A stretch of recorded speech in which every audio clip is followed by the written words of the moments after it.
If rate of interest be 4% per annum for first year, 5% per annum for second year and 6% per annum for third year, then the compound interest of 10,000 for 3 year will be।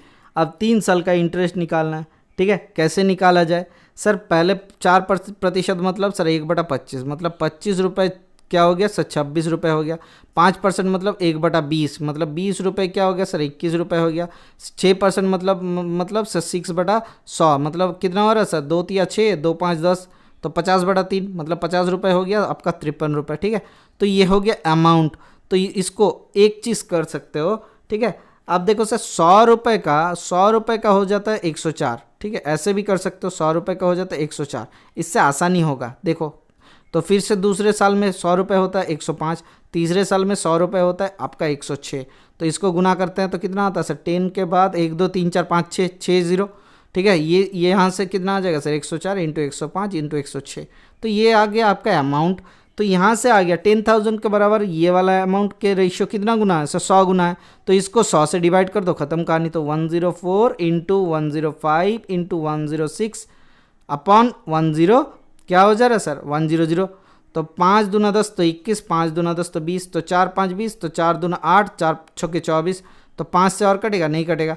तो यहाँ से 2 से काटना चाहिए था sir. 2 10 20, ठीक है। 2 से कटेगा तो 2 5 10, 2 दूना 4, तो 52 इंटू 21 इंटू 106 हमको करना है, डिवाइडेड बाई 10 करना है।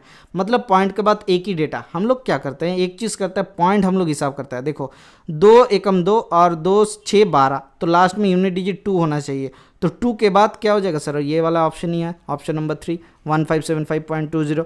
हमें हिसाब करके निकालना है सर। पहले हिसाब करता है, 52 से 21 गुना करता है तो कितना हो जाता है सर? 52 से 20 मतलब 104, 1040, ठीक है। और 1 गुना करेंगे तो 52 कितना आता है सर? 1092 आ गया।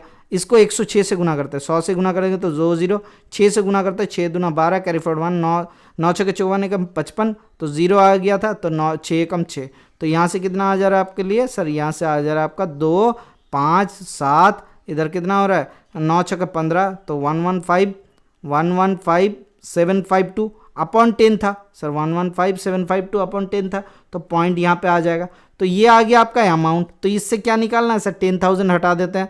तो 10,000 घटाएंगे तो कितना हो जाएगा सर? 10,000 1 2 3, तो घटाएंगे तो 1575.2।